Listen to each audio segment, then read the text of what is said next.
Hello and welcome. Sorry for a short delay. That's absolutely my problem. I'm Richard and I work for the SCA, and this is a technical issue we've had with GoToWebinar. However, we're live and with cameras now, and this Ask the Pro series is powered by the Coffee Technicians program. Interested in developing your skills as a coffee technician? Check out the Coffee Technicians program, an education program for new and experienced technicians alike. Available at the foundation, intermediate, and professional levels, the Coffee Technician program consists of 6 modules: coffee machines, hydraulics, electrical, water and preventative maintenance, operations management, and coffee preparation. You can learn all about the program at sa.coffee/coffeetech. All right, thanks, Richard. Can you guys hear me? I'm just still working through the technical difficulties. All right, good. I got a thumbs up. Let's see here. So this is Ask the Pro Season 4, Episode 5, Recruitment and Development. This will be a roundtable discussion of recruiting and developing your technician team. I'm going to turn this over to Keegan to do a quick coffee tasting and introductions. I do want to set up, because we have such a big group today, if we have long-winded introductions, we'll be here, just telling our own stories for about 30 minutes. So I want to try and pull it back so that we can get it. We've got some really meaty topics to get through today, and I want to leave as much time for those topics as possible. So here's my recommendation is that Keegan's gonna kick us off and go through one by one. And what we're gonna do is we're gonna share when we got started in the coffee industry, sort of our first gig, the different roles that you've been in over the years, and the role that you're in now, and that'll give us a good kind of baseline for the experience that we're bringing to the table, and how we've come to be able to talk to some of these topics. So Keegan, I'm going to kick it over to you. All right. Thank you very much, Caleb. Yeah, I am Keegan. Start with my coffee. I'm drinking a delicious Perla Negra from Metropolis Coffee Company today. One of my favorite periodic releases they do. So I got started in coffee close to 10 years now. Started a small roastery in Chicago, kind of did everything on the operations side there: roast, package, deliver, sales, label design, all kinds of stuff. And then moved over to Tradecraft Outfitters / now Canteen. I was a tech there, moved up to service manager for a time, and now the technical trainer for the Tradecraft brand within Canteen. All right, let's go over to Kurt. What's your background and what are we drinking today? Okay, my background, I've been in the coffee industry for about 10 years now. Worked for one company as a tech and a manager for them, and then about 4.5 years ago, just got a hair at my rear and decided to leave them and start my own company, and just bringing on techs and training techs and so forth. I mean, that's the short part. And today I'm actually drinking a micro lot geisha from Unravel Coffee. It's amazing. So. Nice. Very fancy, Kurt. All right, and Highland. Let's hear from you. I have to turn mute off. I got started in 1985 as a barista, and I think for me, the only role I haven't worked at in coffee has been roasting. I've been an operations manager for 16 years and a service tech. Unfortunately, today I'm still drinking that mismatch of Ethiopian, Congo, Rwanda, and some other fourth thing that I was drinking last week. Someone mail Highland some fresh coffee. Seriously, man, I need coffee. I'm literally I'm walking distance from Verve. I just need to get up. I know, seriously. Lace up those shoes when we're done here and get yourself something good.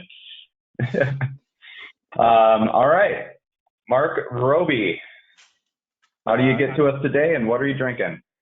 I'm drinking Major Dickinson's from Pete's. I like a really dark roast. It's what I had in the cupboard. So that's what I'm doing. As far as me, I mean, my quick story is I met a girl, moved to Oregon, got into coffee. Girl didn't work out. Coffee did. I done everything. I was a barista at Tech. Out of the blue, an old customer called me to service a machine in the Midwest, and one thing led to another, and now we're in 11 states and 25 techs. Wonderful.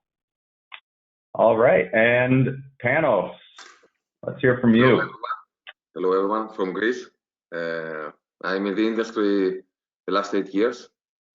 It just happened, let's say. I started as a technician. I'm still a technician, the supervisor of the maintenance department. And I'm also involved with the R&D, with trials and, let's say, trying any kind of machinery can assist on the preparation of the coffee. Excellent. I know you're on a pretty different time than us, so you may not have a cup of coffee in front of you. No, I'm sorry. I am drinking the master blend of our company. It's an espresso. It's 100 Arabica. I think I need it because it's after 6 o'clock in the afternoon. But it's always a pleasure being to the company. Wonderful. Thank you so much. And back to Caleb. What are you drinking, and how'd you get where you are today? Well, I've been traveling, so I'm not sure what was in the hopper. It's quite delicious, and I'm actually double fisting it this morning. I've got a pour over and an Americano, just because I want to make sure it makes it through I want to make sure I make it through the episode. It's funny, Mark, I have a similar story. I moved to Oregon and got in with a girl and got into the coffee industry in the same way, but we're still married, so. It wasn't the same girl. It wasn't the same girl. But I started as a delivery driver for a roaster. That turned into an apprenticeship. I became the roaster, started learning how to work on equipment there. Moved back to Austin and became a service technician full time. During that time, I owned a cafe for about 3 years with some partners. Went on to run the service company. When I left, we were at around 11 techs. And then about 3 years ago, took a job with Starbucks as the equipment services manager. Now, I think we've got Maria on the phone too, Keegan. Oh, yeah. Excellent. Didn't see you here, Maria. No, that's okay. I'm everything's bigger in Texas, and as you all know, I cover North America, and so I got to tell you what coffee I had this morning. I stayed at a friend's, and so just a sip of Javalia to get out the door, but I'm on my way to a Buc-ee's. And if y'all have never been to a Buc-ee's convenience store, it is a sight to behold. Oh my Lord. That's a Taj Mahal. That's right. They've got like 100 pumps and like a lot of coffee. So I'll be getting that in a minute. But got into coffee in the 80s in high school in working in restaurants. But my true first coffee job was as a barista and then store manager at Starbucks in 93 and never really looked back. So I've done much like Highland and everything. Folks have allowed me to roast a few batches of coffee, and I'm holding my own on a cupping table. I'm halfway through my queue. But my first love is the equipment, and I was my own tech when I opened up Starbucks stores in the airports in the Northeast in the mid 90s. I had to do my own installs and my own tech work. So there we have it. All right, back to you. Thanks, Maria. Did Ann? I'm not sure if Ann made it or not. I can't see everybody. So do we have Ann on? She did not. Okay. All right. Well, that's our panel. Let's move on to this introduction, and I do a quick disclaimer. This presentation is for informational purposes only. The views and opinions expressed in this webcast are not those of the presenters and do not necessarily reflect the official policy or position of any aspect of the Specialty Coffee Association or the companies the panelists may represent. We welcome you to the Ask the Pro series. This is our 4th season. We're committed to presenting these episodes throughout the year So save Fridays at 8 Pacific Standard Time for the Coffee Tech Guild. And I think we've got something really special coming up next week. Highland, I've been kind of out of the loop, but we'll kind of make sure we cover that after the episode. So Thanks, Caleb. let's dive in here. So what we're going to go over today is recruitment and development. And like I said, these are pretty meaty topics that we could probably, each one of these could be a whole episode, but we're going to do our best to kind of talk through a few of them and today and see where we land. Maybe we'll have an episode 2, I think, on this one that could turn into more. So first we're going to talk about recruitment and hiring. Then we're going to dive into development. And after that, we're going to talk about long-term, technician retainment. So first, what's best, we'll just dive into this panel here. So what I'm going to do is give my dogs a treat because that keeps them from barking at the crows. Hey, stop it, I'm busy. Best practices to recruit and hire technicians. So I think we probably all have different philosophies on this. What's the best way to find technicians and and get them in the door. I know that when I was hiring techs, I would either look for someone that had some mechanical experience or someone that had some coffee experience, and because I knew I was going to be teaching them one or the other, because they usually don't come with both, unless Kurt's in the room, and then we're all right. So I'm going to turn this over to Kurt first and ask, how do you approach this in your business? When I'm looking for techs, so I'm looking for maybe a couple different things. One, I'm looking for a personality. I don't want a tech that just goes in there and is blank-faced to my customers. So if they don't have a personality, right away you're out the door. I'm not going to look at you. And then I'm looking to find, like you said, Caleb, I'm looking for someone that with the background in coffee, maybe the passion of coffee, I guess is the best way to put it. Or I'm looking for technical capabilities, but I typically look for building maintenance managers or mechanics or, light line mechanics. Those are some of the best techs I've found, period. Or the guys that actually have been in the operations for 10 years, 15 years, I've seen that have done a lot of small bits. I think seem to work some of the best and do the best. So, that's about it. Oh, mute. Yeah, that's. So how do you go about finding them? With me, it's all word of mouth. I've tried doing, all the ZipRecruiters and Monster Indeed, and the 90% of those people are just money hungry, and that's not the techs I'm looking for, because I'm looking for specialty techs. If I can find someone in a coffee shop that says, hey, how do I get into this? I just simply say, email me, call me, talk to me right now, talk to me in 10 minutes. So almost everyone I've picked up is just word of mouth. Yeah, when I was in the field, if someone was had interest, I'd kind of court them a little bit just to really see. Mark, you said you had 25 technicians. How do you go about? And you're on a really broad scale too, so it's probably even more challenging. How do you go about this? It's incredibly challenging. In the 27 years, these last 3 have been the hardest ever to find people. Like Kurt, anybody at a coffee shop that shows interest, we absolutely give them a job immediately if they want it, because it's so hard to find people. We do Indeed, we do ZipRecruiter, we do all those. Like Kurt says, you get a lot of trash, people just apply, and I'm not necessarily thinking they're money hungry per se. I think that they're just applying to apply, because most of them ghost you.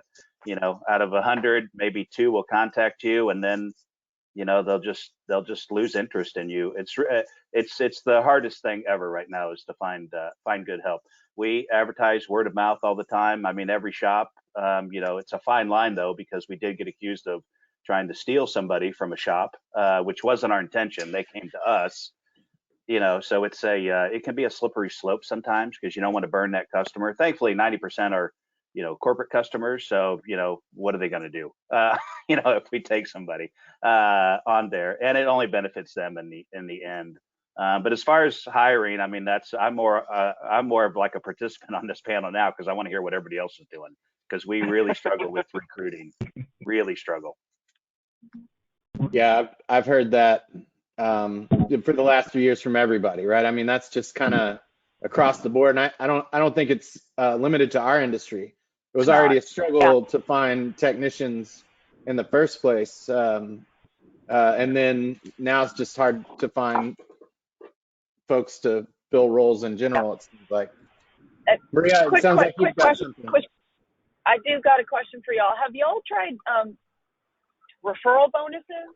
Have you implemented any referral bonuses? Has anybody ever tried that? And like referral and retention, I'm not saying like, okay, if somebody refers you a tech and you hire them, you give them $500, but then there's a carrot of that person staying on for a year, and then you're going to give them another $500 or $1,000 or something like that as a way to ensure that the person that's referring is going to get paid, but then additionally, they're going to refer you to somebody quality that they are going to stand behind. Have y'all tried that? Yeah, go, Mark.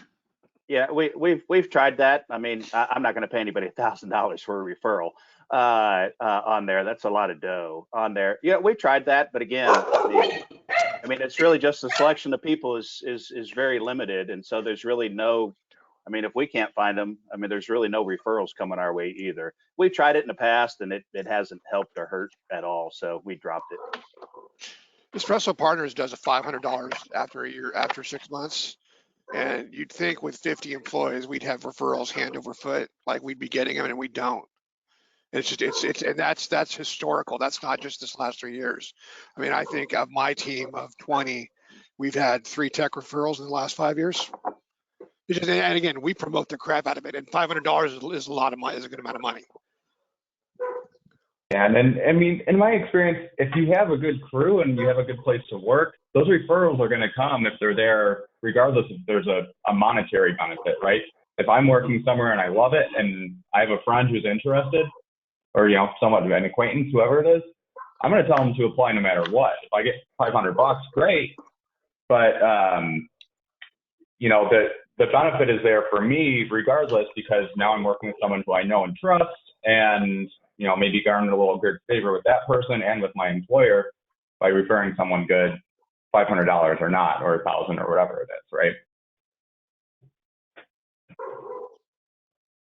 Yeah, Panos, what is this like for you? I mean, it's a different kind of employment structure, I imagine, for you than it is for us here in the U.S. But how do you go about these things? It is, but I have to say we're facing the same problems. It's very hard to find technicians nowadays, certainly in Greece, and from what I know also generally in Europe, it's very, very difficult. But we're very close with what Kurt said. We're looking into the person. We are looking into the person that could fit in the culture of the group, firstly, because we are 16 colleagues, technicians in the department. So we are trying to find the personality that is very close to the operation that we already have, and mainly it's what you said also, from the one man to another. Most of the guys that we are recruiting, we need to be, let's say, sure that he can fit. So it might be a friend of an already colleague, a technician that is already in the team. We are, through the interviews, we are trying to understand what are the positives and the negatives. And from that point, we try to develop, and mostly because we are very close to each other, except our jobs. It's not like only a job. We are, let's say, I could say that we're friends. So we are a very close team. So we don't want a person that could not fit. It will be bad for him, and for sure it will be bad for the rest of the team. So the culture is the most important thing.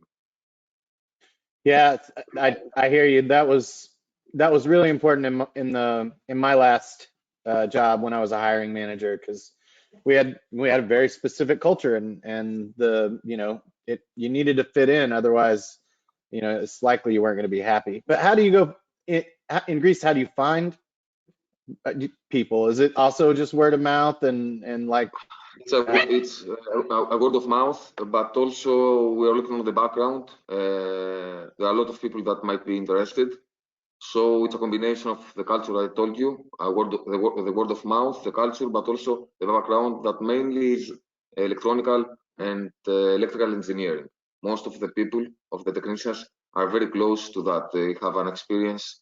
For instance, I was in the construction of wind turbines. I was already a technician. It was very close to what I'm doing now.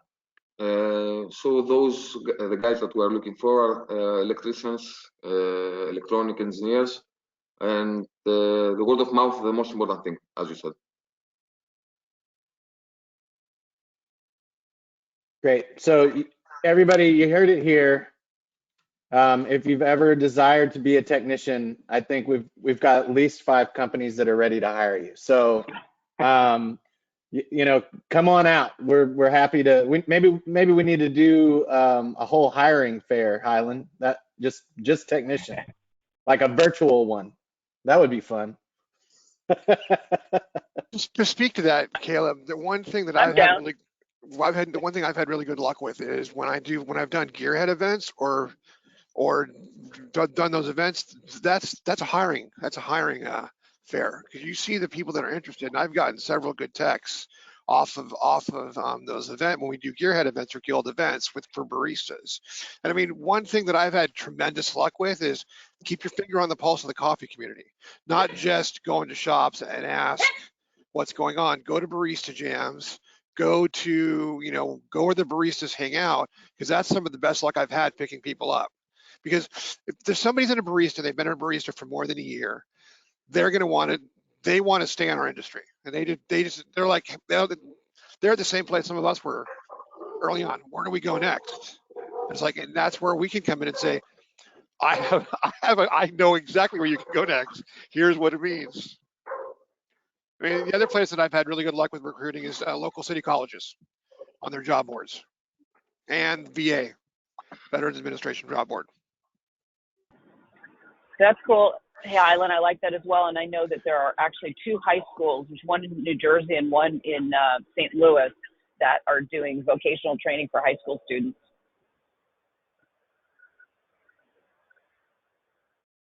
Thanks. That's awesome. So I think we've kind of all talked about this. It sounds like, even before, you could look at folks. It's all the normal stuff you think about hiring, right? Like longevity and roles and cultural fits. But I think right now it's just a struggle in general. So we're in a whole new world. We're figuring it out. Maybe the next episode we'll have some real answers. But hey, so let's go ahead and move on to the next topic of development. So on the job, in the classroom, again, like in my old role, I did mostly on the job training for my technicians. We worked on multiple manufacturers, different pieces of equipment, from brewers, grinders, espresso machines. Sometimes we got a little bit into refrigerators. I think we used to say we'd fix anything from a broken heart to the crack of dawn, but the manuals were hard to find. So, like, how do you go about keeping and mind you, I'm talking specifically about technician development, not personal development. That's a whole nother topic. So really, I'm trying to kind of dive into how do you make sure your techs are always learning, they're keeping up with the industry. Is it mostly on the job? Is it classroom? What have you found most effective? And I want to start with Mark here. What are your thoughts on this topic? Mute.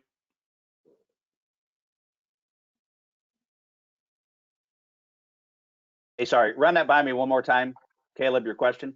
Yeah, we're talking about technician developments, classroom or on the job.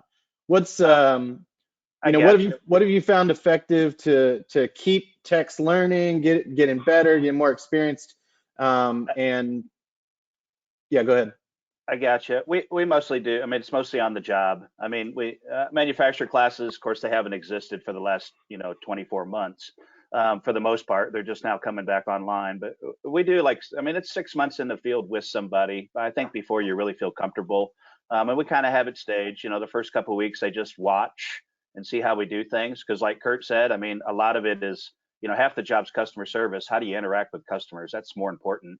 In the very beginning on there, the tech work is the tech work, but it's how you deal with those. And, since we have kind of a higher end, not a higher end clientele, but a more corporate clientele that's used to certain things and processes, we just need to make sure we follow those. So we do that. And then after a couple of weeks or, a month or so, then we kind of let them dig in with some very strict guidance. And then, hopefully by, months 5 and 6, they're on their own and we only interact with them and if they're gonna, short out a couple wires and kill themselves or something.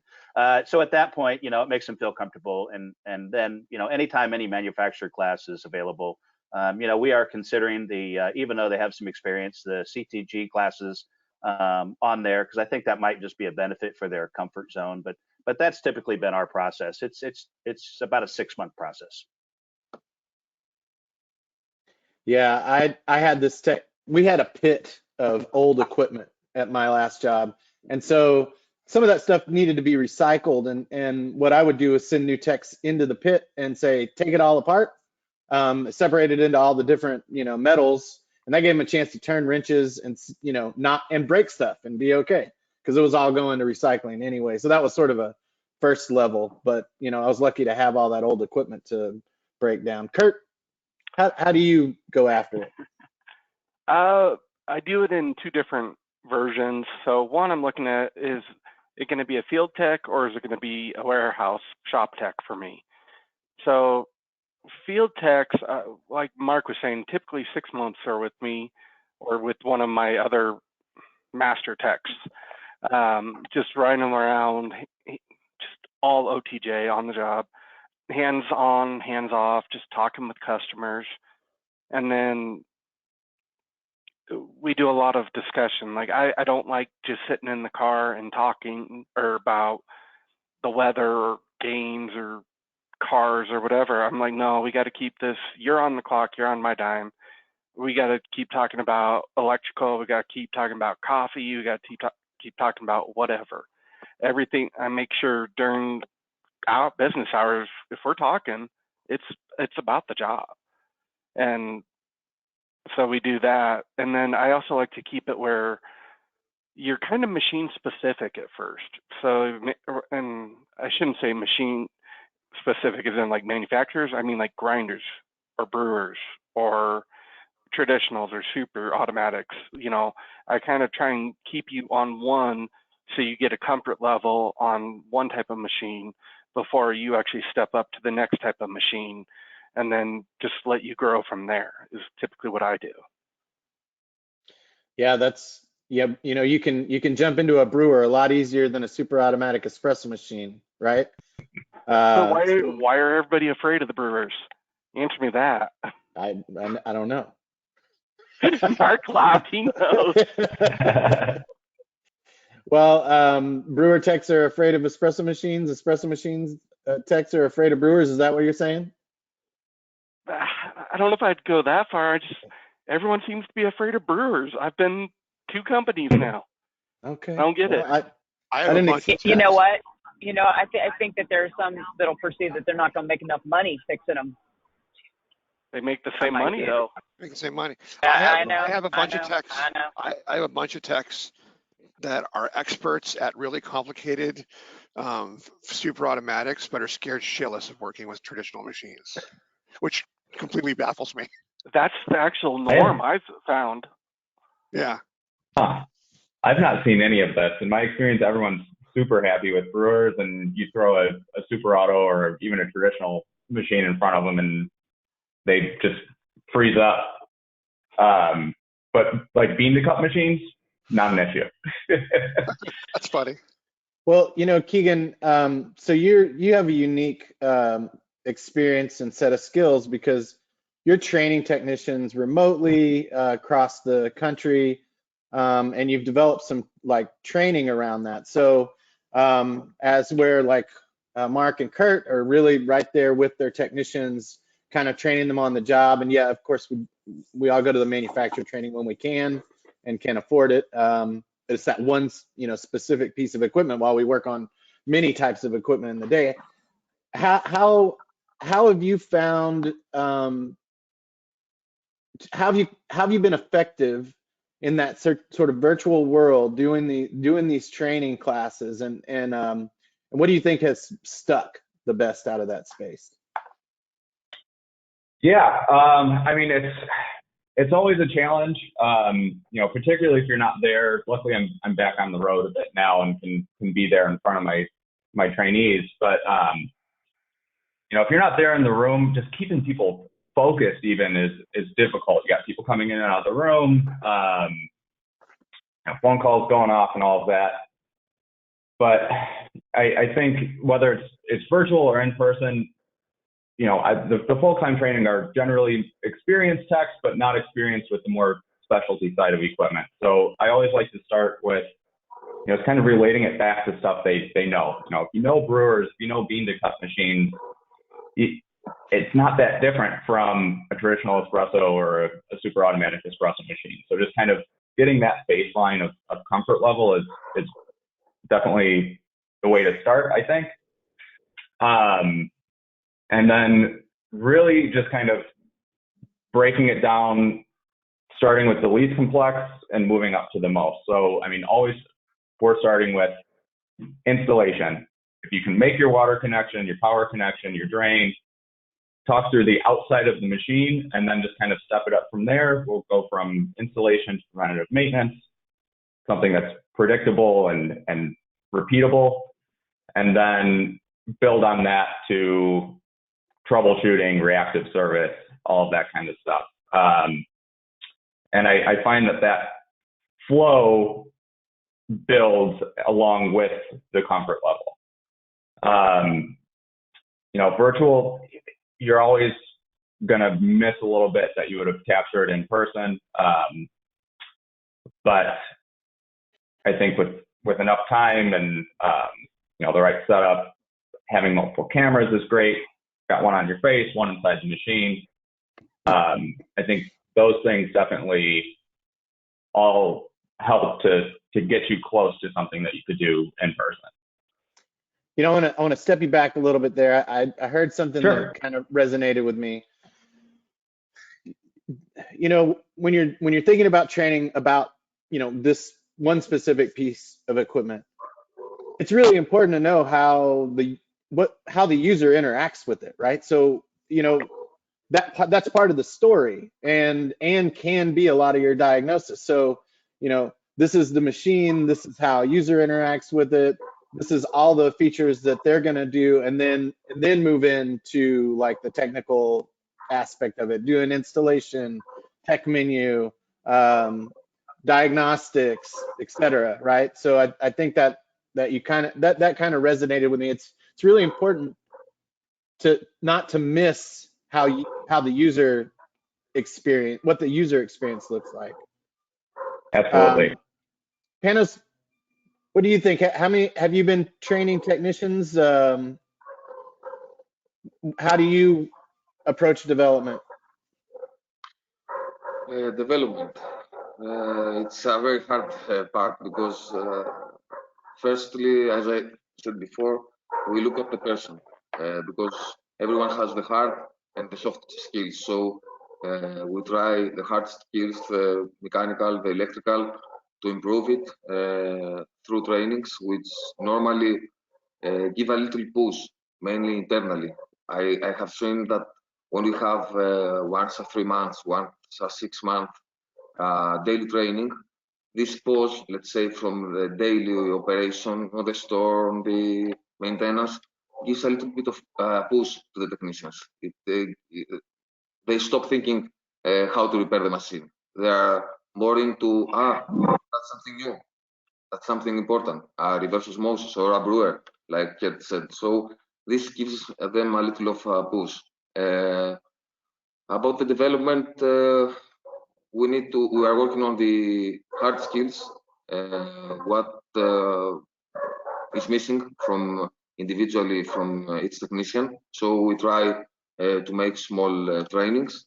And the hard part is the soft skills, which has to do with the teamwork that we all need to have in the group of the team, the communication to the stores, to the client, which is one of the most important things, because the client is the person that the customer sees, and we're a franchise group, for example. So there is a brand that needs to be secured, and we need to be sure that we have the best quality product to the customer, to the partner, and also to our customers. So the soft skills is, I believe, the most difficult part, because you enter to the store, you need to be polite, you need to be to repair everything, and you need to leave, let's say, without anyone understanding that you are there. So, so yes, I think that hard and soft skills is what we're working on. We have the company gives us the opportunity to have communication sessions. Through the manufacturers, we have trainings locally to the manufacturer or to our premises. So that's what we're doing, more or less. I think we all have some, those soft skills are very important and sometimes very difficult for technicians to capture. And I want to kind of open this up a little bit. I think this is a really important topic. So Panos, thanks for sort of speaking to it a little bit. Highland, what do you think about that part of it? The development part around the soft skills for technicians interacting with the customer, and how that can, that's a huge part of our job. And my experience, technicians haven't been super great at it. You want to help people, you want to be there to fix stuff, but it's not always their strong suit. No, it's commonly the part that gets missed most. Because for a couple different reasons. One is we're all desperate, and you see a warm body that knows what a meter is, and you're like, I'm going to take you. The problem is that, and every single one of us can do this. It's like you have a guy that can get into the field. Well, we're paying this guy a certain amount of numbers, a certain amount of dollars per hour. He needs to generate cash. So you're not going to spend a couple of, soft skills take training, and it takes some time to get them to understand that. But you're looking at this guy, you're paying a good amount of money. You want him in the field right away. So how do you train the soft skills? And I think what we need to do is step back as service managers and owners and go, soft skills are probably what you should start with, and then move on to the tech part. So like when we do soft skills, we actually have techs go around and they do PMs. We do a lot of PMs with another backup tech, because that's where you could say, this is how you learn the soft skills. This is how the service goes, and the senior tech observes them. One other thing that we do at EP and with my tech meetings is for technician development, and this is also soft skills development, is every tech is required to bring a problem to the table at each meeting. So you'd think a lot of the problems are, well, I was, the sniffle woofer broke down and I couldn't fix it. 95% of what the guys bring to the table are customer service problems. I had one the other day where the guy was like, how do I handle this? Girl came up, poured an entire thing of whipped cream into my bag.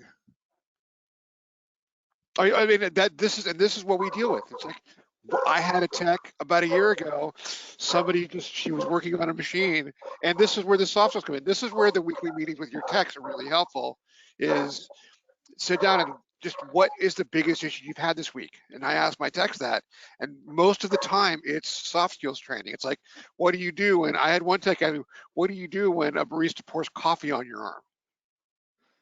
I mean, short of murdering them. And that's where you come in as an owner and a manager and say, this is how you handle it. And how did you handle it? And that's stuff that starts with development. Let me bring up something real quick. Go into getting the guys to open up and talk. There's the phrase rose and thorn during conversations that I like to use. And if you get them to say something good, a Rose, what happened good for you today or the last week, or what did you learn that was good, they're more likely to give you something bad, the information you're asking, instead of hiding it from you. So it's just a neat little trick I learned years ago, and it works really, really well to get them to actually open up and talk to you about those issues. You have an example? Well, no, so I used to have the problem with the techs always coming up to me and just telling me, you know, the barista poured coffee on my arm. I'll use Highland's example. Yeah. And they wouldn't want to tell me if a manager was giving them issues, or that's actually the perfect example. So I've had several female techs, and I've had managers harass them for being female, and unfortunately, and they didn't want to say anything to me. And so what I'd start doing is these meetings where it would be just talk to me, and they never want to talk. And then I'd start doing, okay, let's just sit down and talk today. And I'd go, what's been good? What's been going on? What's great? And they'd start talking to me, and then I say, okay, you've given me a rose. Now give me the thorn. Give me something bad that's happened. Well, this barista poured the coffee on my arm, or this manager treated me badly. And all right, cool, great. So I'm just saying the rose and thorn is a good way to get them to open up to you with these issues, so that way you can help resolve those issues too. Yeah, this is a really stressful job, because our customers don't call us to see how we're doing. They don't call us to like chit chat. They are always in a state of emergency when they call. Their business is suffering, their machine is down, they're having a hard time. And the other side of that is that when we go, we show up, we can be the superhero and fix everything. And then sometimes that gets really complicated, and there's a lot of stuff that can happen. So understanding that part of it and building in those soft skills in these very tense situations where you're really only there to help, that's all you want to do, and then you can get kind of lost in some of the other stuff around it. So I think this is one of our biggest opportunities, I think, in the industry, outside of some of the other stuff we talked about, is like how do we build this in?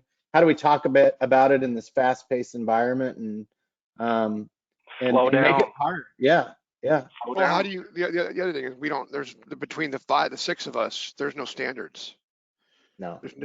Part of the thing is with tech, there's standards. It's empirical, quantitative standards. It's like you can electrocute yourself, you're dead.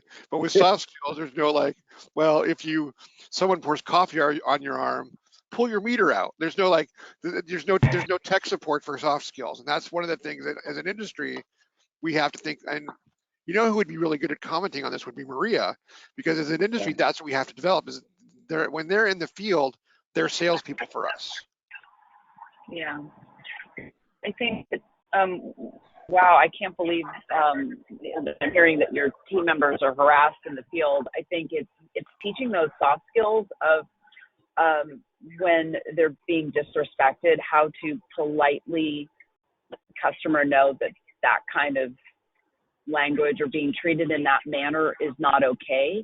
And so in that sense, I'm thinking that we should do a webinar on coaching for performance. And so in essence, your techs will then need to coach that customer of this is acceptable and this is not acceptable, and how to do so deftly so that and then that's a confidence builder for that tech, that they've been able to handle that tough conversation. And so I would recommend that then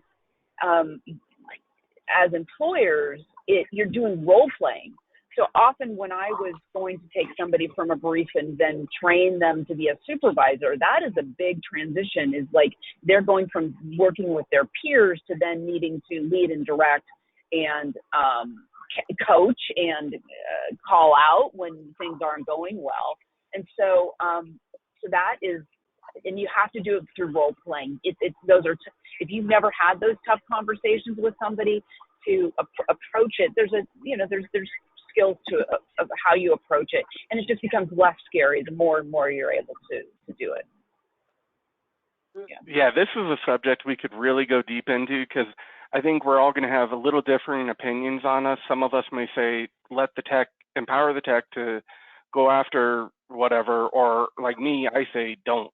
Just back off, give me the info, let me be the bulldog. So there's a lot of different ways it can be handled. Right. But I think that's smart in the sense of, like, if that person is like shaking because of how they've been treated, absolutely, you as their manager and their employer should step in to protect and whatnot. But if you think about it as a learning opportunity for that technician to grow their skill set that will serve you well as an employer today, but then also that is a stepping stone to see if that person has management chops, potential, that their ability to have those tough conversations, that is where you can see, like, wow, this person can maybe take on some more responsibility or is desirous of that. I think this is a great segue into tech retention, because ultimately what you're talking about, or what I'm hearing, is you got a brand new tech, you're trying to get them in the field and learn stuff, and those soft skills they take time, they take all of this energy to sort of develop as well. And as they grow with you, you can start to pull those things in. But in the beginning, I think I agree with Kurt. Let me have those hard conversations right now, and I want you to focus on being a really great technician. And you have to deal with the instances one-off. But I think both Maria and Kurt, you're right. I mean, those things need to happen, and I think the scenarios are specific to the instance in which it occurred. But because we're running out of time, I want to move on to our sort of last subject for the webinar here, is retaining technicians by creating a positive workplace culture. What are those? How do we keep technicians after a while? We put a lot of time, resources, effort into training technicians in a very niche industry. There's not a pool of technicians to go after, to bring in, to replace one, if you have attrition. So, what I want to dive into here is what are sort of those best practices to try and keep folks, and what has worked for you. So I'm going to go ahead and start with Hyland on this one. Well, what have you noticed, Hyland? Engagement. One of the things that I've found, I've got two techs. Most of my techs have been with me over 5 years. I've got one tech that's actually moved companies with me. Part of it is engage them in the process of what you do on the day-to-day. What we tend to do is, as field managers, is I have a tech, you're in the field. So that can be incredibly isolating for a lot of people. So what I make sure that we do is there's always a morning touch base. I touch base with every tech.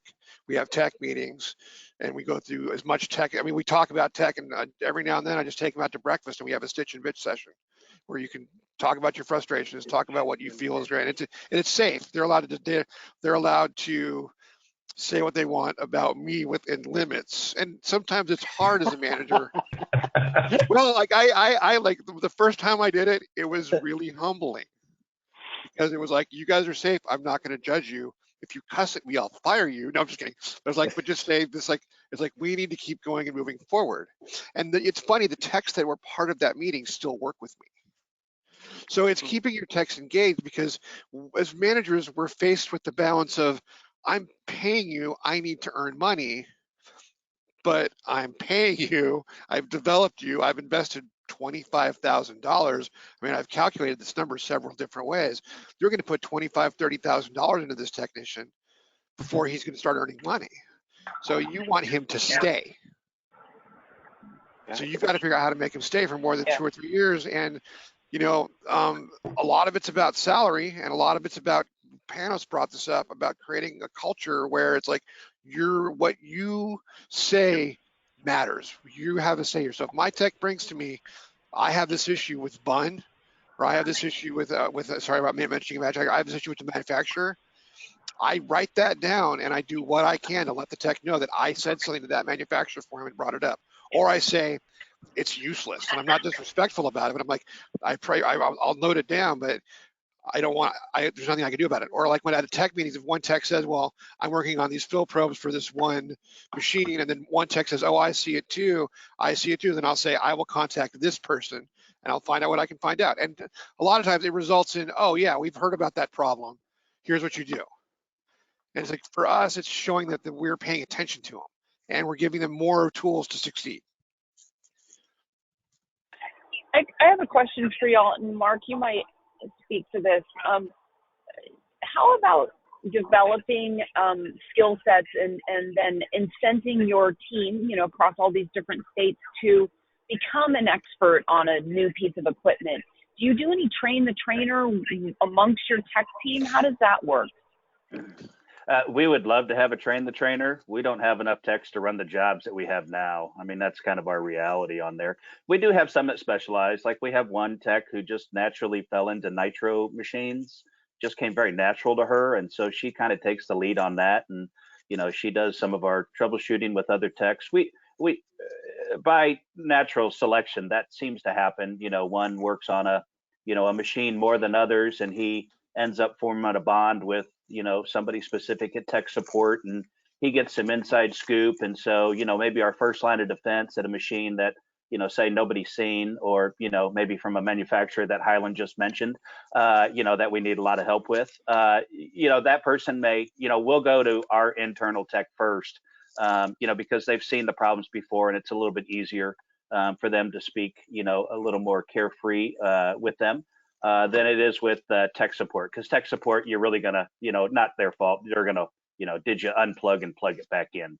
You know, they're gonna start with the basics and move forward. Where hopefully, if they're talking to our experts, so just by the nature of the job, we tend to have guys and females that fall into, you know, kind of a particular expert. You know, like, you know, and Caleb will understand this more. Like we have two techs in Minnesota that, you know, they are working on a machine now that they are.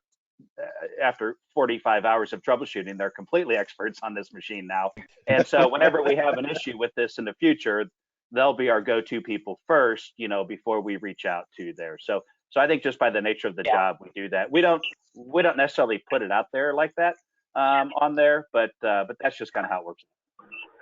Yeah, I mean, the reason I'm bringing this up is as a career progression incentive to my teams in retail operations. Often what we would do is we say, hey, you know, we're going to pay you like a shift supervisor, and we want them to pick up extra skill.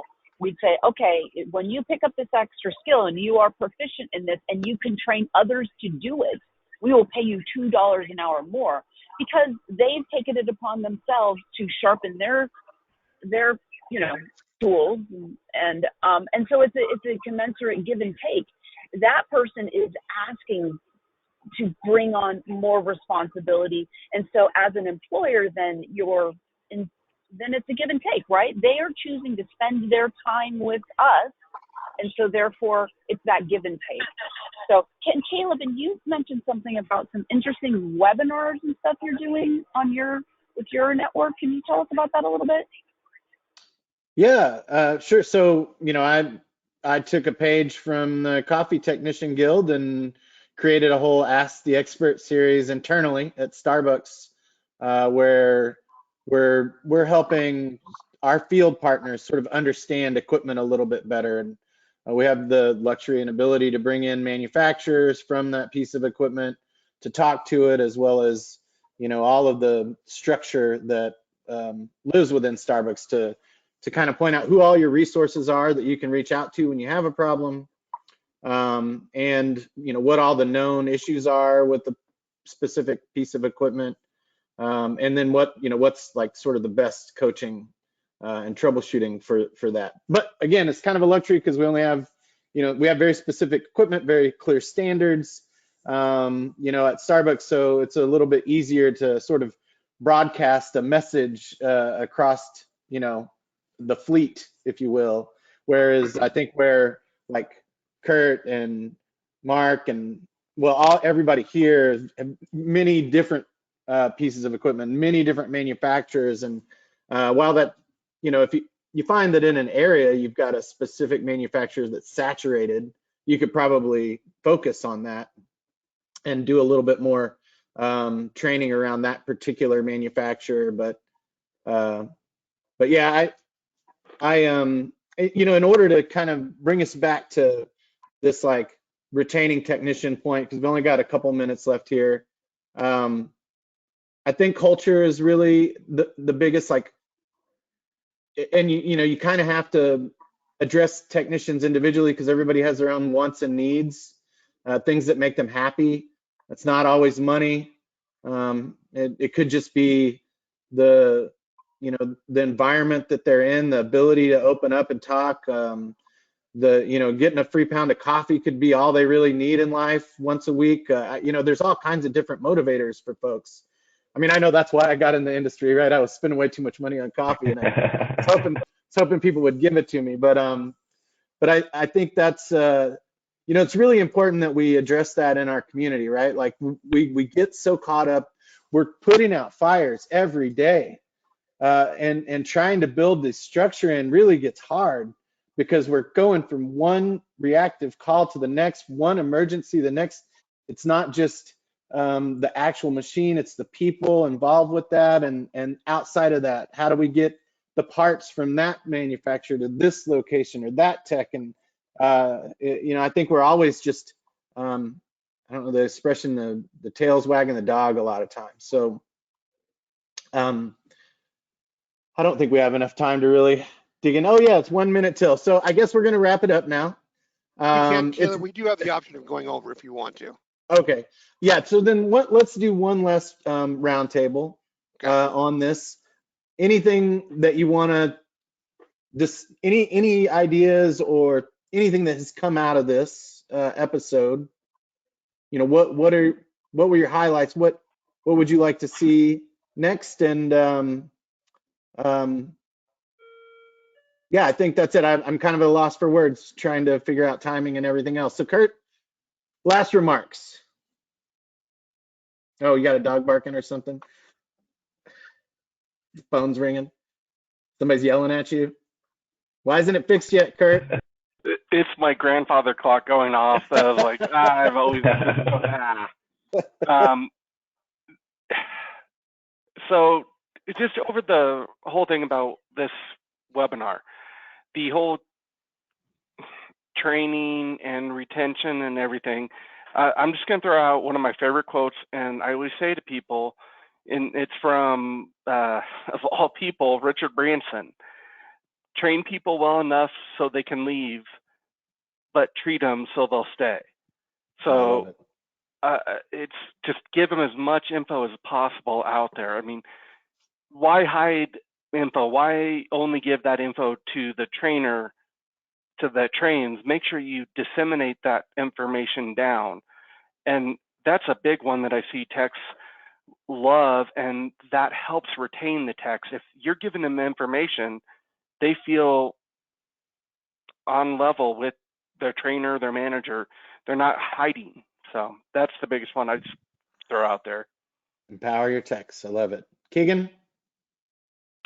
Yeah, definitely wanted to just kind of hit back on the idea of having that breakfast complaint session or whatever it is, something like that. When I was managing my own team of techs, those 15, 20 minutes in the morning, a couple days a week, where we would just grab a cup of coffee and stand around the shop and just talk about what happened over the last week or few days, was some of the most valuable, productive time as far as team development went that we had ever. I mean, just that time to talk to you. That's when you hear about those difficult customers that maybe you as a manager need to have a difficult conversation with, or that's when the really difficult, challenging fixes that somebody did in a week comes up, and we can all talk about it as a team and really learn from each other. Great opportunity to empower maybe the new tech to say, hey, look, you've only been here for 6 months, but you just tackled this really difficult job. How did you do that? What was your approach? And make them feel like they're leveled up with everybody else. You know, I know we're all really motivated to get everybody out the door in the morning, or, you know, hit that first call ASAP, but just to slow it down sometimes a little bit and allow an opportunity to really develop that team culture and make everybody feel like they're working together.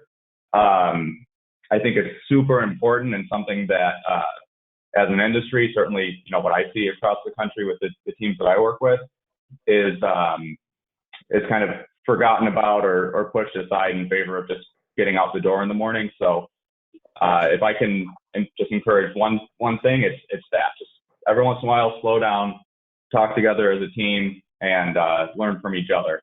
Doesn't always have to be top down. I love it. Make a connection. One of my secrets was I fed my techs at least once a week. You know, and it wasn't like, you know, a fancy dinner, but, you know, buy breakfast. It makes a difference. Breakfast. Yeah. I used to like making breakfast and bringing it in for techs. Yeah. That was a fun one. Yeah. Mark? Kurt, you're a better boss than I am. I just like eating. I like cooking and I like eating. That's all there is to it. Yeah, I'm with you, man. It really falls back to what Highland said. It's all about communication, dialogue. You know, unfortunately, we don't have the time to slow down and have a meeting. So we really just kind of do them one-on-one. But, you know, they have complete freedom, you know, to say whatever they want to me if they're having an issue on there. I mean, I do allow them a complete vent session, you know, and I always remind them that, you know, I am not the smartest person in the room, and that I also need to grow as a manager and and an owner, you know, and if I can become that better person by things that you think I should do better, you know, that always helps too. And that always, you talk about empowerment, you know, if they can feel like they're making a difference, you know, if they have a different idea, I'm happy to roll with it to see. You know, if we talk about money and things like that, you know, I don't think that pay is the most important thing to a technician. It is, you know, a balance of what it is. And if you support them, you know, whether it be a conflict at a customer, which I agree that we just want to extrapolate them from that immediately as possible, and us as owners and managers will handle that, you know, that they know that they have that support on there. Also, if they have, you know, let's say a personal issue that pops up, that we're not going to be, you know, you're going to lose your job or you can't work, or, you know, that we have them, that we view them as people. And, you know, to say they're part of a family is, I don't really like to say that, but, you know, we do treat them, you know, like they kind of, you know, that they kind of are. So I think that if you instill that kind of work environment, for us, that has really helped us retain people. We've had people leave, and then we've also had them come back to say that, you know, you know, maybe the money's not exactly what I want, but, you know, I know that you'll always have my back. But it's really communication. I mean, if it's a completely open dialogue and nobody feels afraid to say anything to you, and they don't feel like anything they bring up is stupid, which it never is, you know, for us, that has been really beneficial to keeping people. And we've had some people for, you know, 10 or 15 years, for 5 years. We have some new people that, you know, I think they'll be around for a while, but, you know, it's really less about money and more about that, you know, environment of, you really care about us, and a big company, we're just a number. So that's really what I focus on. Nice. Highland? Mute. One thing that we forget as service managers is there's more than today. And one of the pieces of advice I would give every manager here is plan for tomorrow. I'm a strategist. I'm a game player. I love chess, and I constantly think about what next week looks like, what a year is going to look like. You don't have to spend a lot of time for it, but we get so focused on the next 15 minutes and the next hour, the next day, and getting that machine fixed, that we forget what next week's going to look like, what 2 weeks is going to look like down the line. And I think one thing that we fail at as managers is thinking strategically and planning for tomorrow.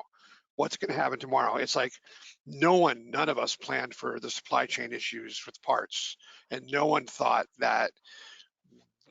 I mean, I could have hired 50 techs 2 years ago. Yeah.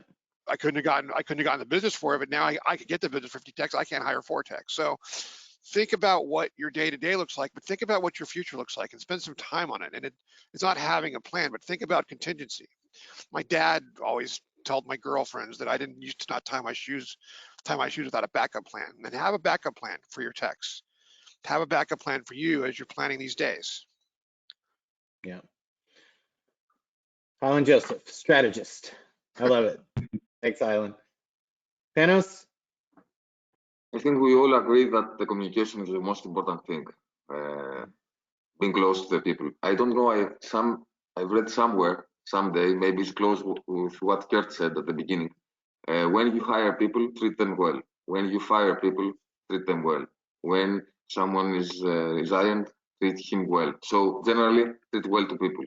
I've seen that being close and seen behind the technician, see the person, his problems, his family situation, is very important. It makes us all, I think, not only our colleagues or our technicians, all makes us all feel better, feel safe, feel that the next day or the next month might be better.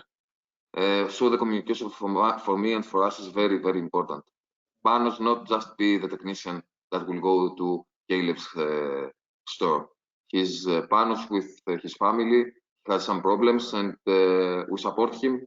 We know what his considerations are, and we will be next to him as he's next to the company and the group. Thank you. Maria, are you still with us? I sure am. Yeah, I think the one thing I want to add is anything that we can do to foster a culture of a learning mindset and incentivizing our team members to be curious and sharing with their knowledge with each other, because that's very empowering as well. It's like to Mark's point about the team member who dug into the cold brew equipment. The more that we can then, instill a desire to grow and learn, then your teams are just going to be stronger for it. So. Thanks, Maria. Well, I think, ultimately the one of the goals of the Coffee Technician Guild is to bring all of these ideas together to uplift our community and technicians as a whole. So, as we grow our community and we grow our businesses, we'll all be better for all of these things that we are trying to accomplish together. Nothing said here was the wrong direction, and we're trying to incorporate all these things in the best way we can. So the more we do this, the better we'll become. Want to thank everybody for on the panel today for coming to have these conversations. I love this series. I can't wait to see the next one. Highland, are there any promotions we need to do before we close it out? Next week at SCA, Maria and Kayla will be doing live interviews for Ask the Pro, and Highland and Keegan will be running around with our chickens with their head cut off, trying to get manufacturers to give us secrets. So we're not going to have enough. I don't think we have a live episode planned for the time period, but we're going to have a lot of content coming up in the next week. Me and Keegan and Kurt are doing our first Ask the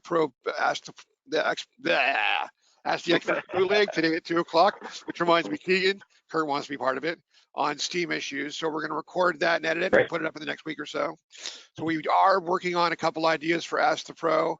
We're going to be doing a bootleg series, and Kurt has his finger up. Don't forget, we actually are going to be doing on Instagram a live for the best new tech on Sunday morning. That's new product. Our best new product. Best new product. Yeah, we're doing that too. We're doing a winner. Someone's doing a winner. It's all about the guild for Boston, you guys. All right, so find us at Expo. Yeah. I know, Panos, you're not going to be there, are you? You should. I think we should fly you out. Unfortunately not. So if you see us there and you have any questions, feel free and stop us. We're all there for that. We've got 2 more episodes. Yeah. After Boston, we've got 2 more episodes. Okay, and we'll thank you guys for coming. This was great information. Panos, thank you for staying awake. I still wanted to see what wine you were drinking. My pleasure, guys. Keegan, always my pleasure. And again, you can reach out to any of our team for questions, and we'll see you in a week. Have a good weekend.